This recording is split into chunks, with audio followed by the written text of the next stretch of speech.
Strictly speaking, we have to be agnostic about everything. We can never say that there definitely is no fairy. And that's the way I feel about God. God has the same status as fairies.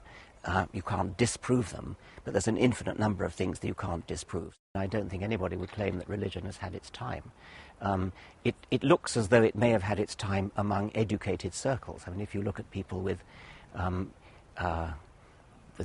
university degrees and things, obviously there's a hugely less adherence to religion than there is with people who haven't. If you look at most measures of education, you'll find that education tends to go in the opposite direction from religion. That's of course not a universal trend. Plenty of religious people in universities, but there is a general trend towards a decline in religion in educated classes. Christianity is remarkably flexible in the way it reinterprets its holy texts. You can reinterpret them to get away with almost anything, and in a way that's a good thing, of course, because it gets you away from the sort of dogmatism that you get in Islam. But also, in a way, it's a bit too easy. It means that you can accommodate almost anything, and therefore it's very hard to have an argument with a sophisticated modern Christian, because it's like punching a sponge. I mean, anything you throw, they'll sort of say, oh, well, of course, that's not my kind of Christianity. Is there any harm in a system of belief that gives people hope, that brings out the best of their behaviour, that gives them some sort of sense of order and continuity? No, I mean, there's no real harm necessarily. It's a bit the same argument as would you wish your doctor to tell you the truth about what you've got. Some of us would wish to be told the truth.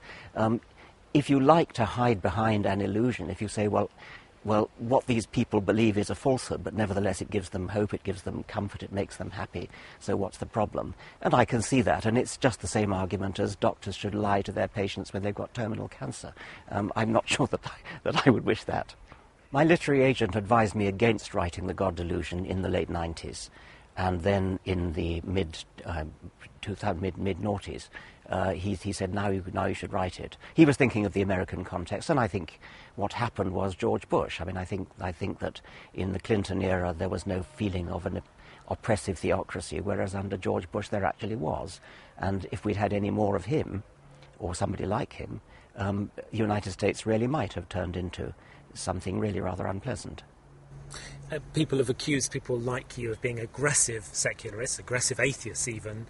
Why does it matter so much to you to get this message out? Well, I rebut the accusation, actually. I mean, I think the point is that the word atheist almost always goes in the vocabulary of certain people with words like strident and shrill. There are certain people who can't utter the word atheist without saying strident. I don't think we are very strident, actually, and I think I'd like to think The God Delusion is quite a humorous book.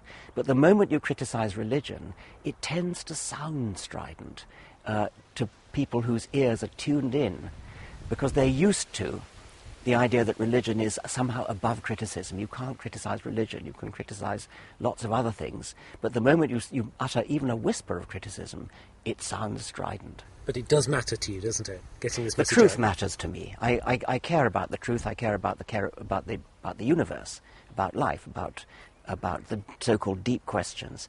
And I resent the deep questions being hijacked by religion. I think science has an awful lot to teach us, and that we ought to think rationally and sceptically.